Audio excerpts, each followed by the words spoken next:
예, 여러분 반갑습니다. 빵식이TV 빵식입니다. 자, 여지까지 우리가 김명수 대법원 체제에서 정말 여러분들 뭐 부정선거라든지 눈 뜨고 코 베가는 격으로 너무 상식 밖의 재판 결과가 나오지 않았습니까?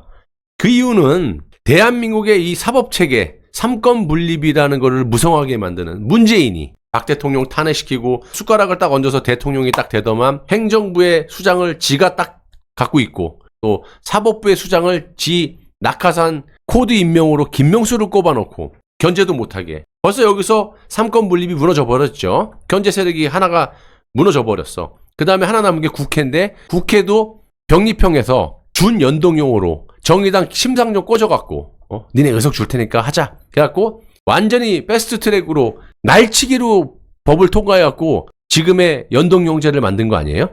지들끼리도 심상정을 배신해버렸어 문재인이. 그래서 열린우리당 만들어갖고 좀 이따 말씀드릴 그 대표가 누구예요? 최강욱이잖아. 얼마나 이놈이 무소불위로 문재인 믿고 까불어 됐습니까 그때. 최강욱 건드는 놈이 없었어요. 빵식이만 주구장창 이걸 쌍욕하면서 그땐 욕도 많이 했으니까. 아무튼 그런 식으로 해서 심상정이 빡이 돌아왔고 대선 때 80만 표 갖고 간 거 아니겠습니까? 문재인한테 속아갖고. 아무튼 그래서 이제 국회까지 장악을 해버리니까 삼권 분립이라는 거 서로 견제가 돼야 되는데 문재인 정부 5년은 말 그대로 독재를 한 거예요. 견제 세력이 없잖아. 국회 입법부에서 뭐 행정부 문재인을 견제를 합니까? 같은 한 편인데. 또 김명수 사법부에서 행정부 문재인을 견제합니까? 국회 다 민주당 좌빨들 지네 식구인데 지들끼리 요게 자꾸 악순환해 우리 지네 다 지편이야. 삼권 분립이 무너지는 문재인 정부 5년은 말 그대로 독재였다라는 거지. 문재인 정부 독재예요. 이거는 논리적으로 해석이 되지 않습니까? 대한민국은 삼권 분립이 아니라 서로 견제가 돼야 되는데 다 지들 편으로 해놓고 무슨 삼권 분립이냐고. 아무튼 이 김명수 체제의 대법원은 상식 밖에 이 진짜 빨갱이판들 빨갱이 판결들이 많이 나와서 우리 우파 진영의 국민들이 또 우파 진영의 정치인들을 비롯해서 너무너무 억울하고 이 정권만 교체되면 다 죽여버린다. 근데 한동안은 김명수의 사법부가 임기가 끝나진 않았기 때문에 아직까지 판결이 이렇게 났는데 이제 조희대 대법원장이라는 분이 바뀌셨잖아요. 이것도 이제 윤석열 정권에서 판단한 겁니다. 간단하게 말씀드리면 지난 12월 7일이죠. 예, 7일날 박근혜 대통령을 이제 사저에서 만남이 있고 1시간 넘게 회담을 하지 않았습니까? 그리고 그 다음날 바로 어떻게 보면 윤석열 대통령에게 상당히 불리한 그런 인사를 지명을 하고 결국 대법원장으로 임명을 하는 거예요. 자, 아무튼 그건 뭐 제 방송에 여러 달았으니까. 그럼 이 조희대 대법원장은 대표적으로 김명수 대법원 체제에서 사법부 체제에서 정말 반기를 들었던 그런 분입니다. 문재인 정부에 대해서 정말 비판을 하는 그런 소수 의견에 유명한 그런 판사였죠. 대표적으로 그 아비기안의 박근혜 대통령 탄핵 정국 때 남들은 싹 다 문재인한테 벌벌기고 막 그렇게 인민재판을 하고 조작 날조 수사 재판을 했는데 조희대 대법원장은 그렇지 않았다는 거지. 박 대통령 뇌물 안 먹었다. 증거 없다. 최소원 씨 증거 없다. 뇌물 아니다. 이렇게 소수 의견으로 유명한 분입니다. 그뿐만이 아니라 2020년 1월 김기춘 전 대통령 비서실장과 조윤선 전 청와대 정무수석의 문학의 블랙리스트 사건 있죠. 이 상고심에서는 무죄 취지 의견을 내면서 사실상 문재인 정부 청와대를 비판을 하기도 했던 분이 조희대 현 대법원장입니다. 뭐 이뿐만이 아니라 많이 있어요. 이렇게 이제 대법원장이 바뀌니까 김명수에서 이제 우리 우파 쪽에서 봤을 때 우호적인 이 보수성을 갖고 있는 이 조희대 대법원장이 돼버리니까 체제가 이제 바뀌어버린 거지. 그러니까 이제 어떻게 됐느냐. 최강욱이가 1심에서 무죄를 받았어요. 김명수 대법원장 체제했을 때. 뭐 이동재 전 채널A 기자의 명예훼손 혐의로 무죄를 받았죠. 근데 이번에 2심에서는 재판이 뒤집혔어요. 그래서 벌금 1,000만 원 이렇게 받았죠. 정보통신망법상 명예훼손 등 혐의로 기소된 최강욱이가 1심에서 무죄를 받았는데 2심에선 뒤집어져서 벌금 1,000만 원과 유죄 선고를 받았습니다. 재판부가 뭐라고 얘기를 하냐면 이 정치인으로서 허위사실이 포함된 게시글을 작성한 행위는 여론 형성 과정을 심하게 왜곡할 수 있어서 죄질이 좋지 않다. SNS에다가 채널A 이동재 전 기자가 뭐 이철 전 밸류 인베스트 코리아 대표에게 눈 딱 감고 유시민에게 돈을 건너줬다 뭐 이런 걸 갖다가 해갖고 이제 명예훼손에 걸렸던 건데 1심은 아시다시피 2020년 10월입니다. 무죄 선고를 받은 게 이때는 당연히 김명수 체제의 이 사법부였어요. 최강욱이가 비방 목적이 없고 공적인 관심 사안에 해당한다. 이러면서 무죄를 선고한 거예요. 근데 2심은 이제 대법원장이 조희대로 바뀐 다음에 2심은 보도를 통한 공적 역할을 한다고 하더라도 기자가 공직자와 같이 국민 감시 대상이 되는 공적 인물이 되는 것은 아니다. 그렇죠.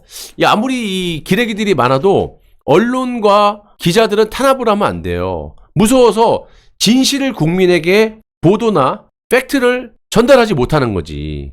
그러니까 지금 완전히 언론이고 그냥 싹 다 사법부가 망가진 게 문재인 정부 때란 말이야. 또 어떻게 똥구멍 핥으면 비례대표로 배지 하나 달고, 실제로 그런 인간들 많잖아요. 기자 출신, 이런 앵커 출신, 이런 것들 다 지금 그래서 감시 대상이 안 된다. 그래야지 언론도 언론 플레이를 제대로 할 거고 팩트를 국민에게 거짓 없이 전달할 수 있는 그런 부분을 최강욱 네가 막은 거야 이 새끼야. 이 얘기를 하는 거예요. 그래서 최강욱이 내용을 왜곡한 점 등을 보면 공공의 이익을 위한 비판을 넘어서 피해자를 비방한 것으로 볼 수 있다. 그러므로 1심 무죄 판결을 원심을 뒤집어서 1,000만 원 벌금 내고 넌 유죄!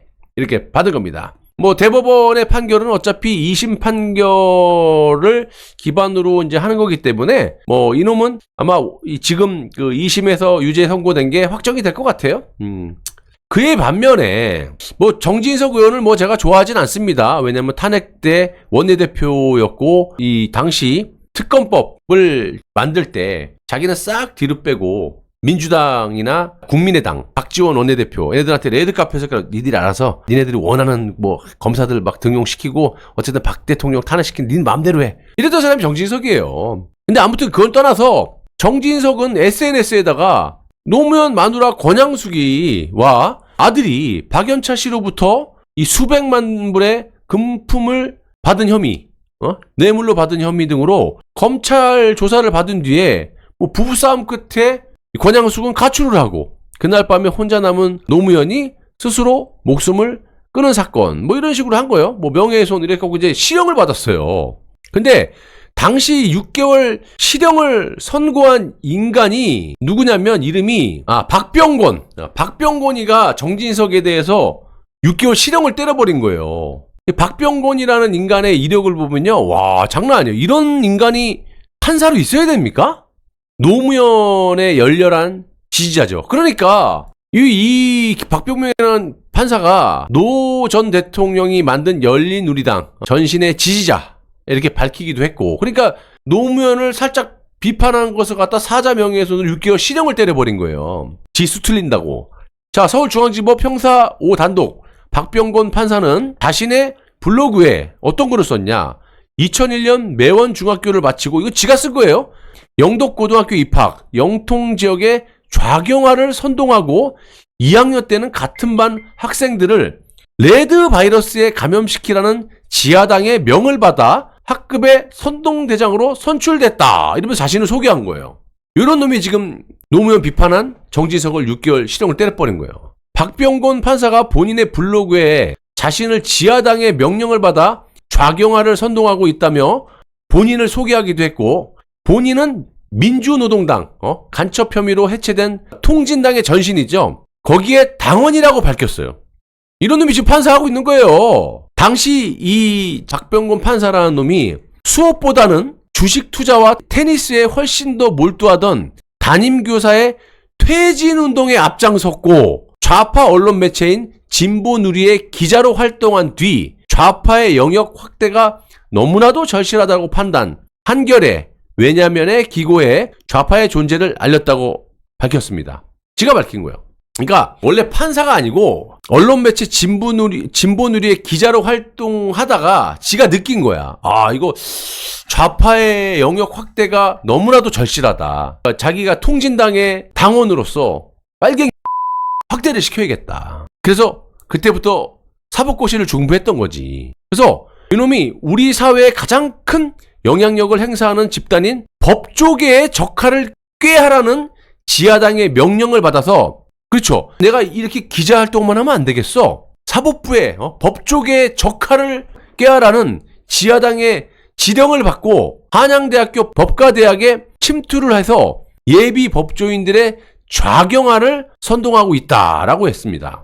지하당은 비합법적으로 숨어서 활동하는 정당이라는 뜻으로 주로 북한의 대남 공작 기구를 지칭할 때 쓰이는 그런 용어죠. 이놈이 이런 놈이었어요. 그러니까 목적을 가지고 사법고시를 한양대학교 법과대학에 침투해서 판사가 된 거예요. 열린민주당을 지지하고 당원이었고 또 노무현을 사랑하는 마음에서 그거 비판했다고 6개월 실형을 정지석에게 판결을 내버린 거예요.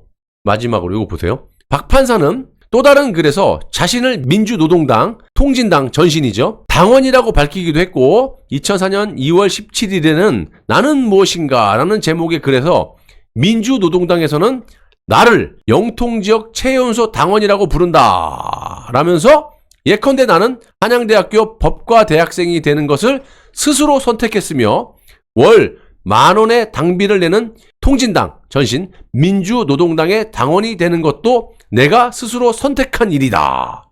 민주노동당은 2014년 북쪽 내라는 모, 여론조작 등 숱한 논란으로 헌법재판소로부터 강제 해산 결정이 내려진 통합진보당의 전신입니다. 야, 이런 놈이 목적을 가지고 대한민국을 완전히 빨갱이속으로 만들려고 통진당의 지령을 받고 지하조직의 지령을 받고 한양대학교 법학과에 들어가갖고 판사가 돼갖고 이런 판결을 내리는 거예요. 이거밖에 없겠어요?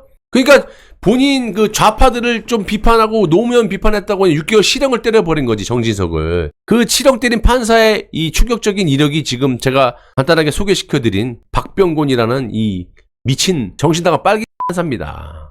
이 정도로 대한민국이 망가졌어요. 그래서 지금 조희대 대법원장이 반드시 요런 유형의 간첩들 발본색원에서 경고만 주는 게 아니라 판사질을 못하게 자격 박탈을 해갖고 구속을 시켜버려야 돼요. 이 국가보안법으로. 자신의 또 권력 남용, 권력을 이용해서 이렇게 막 정진석에게 실형을 때려버리고 말이야. 말이 됩니까?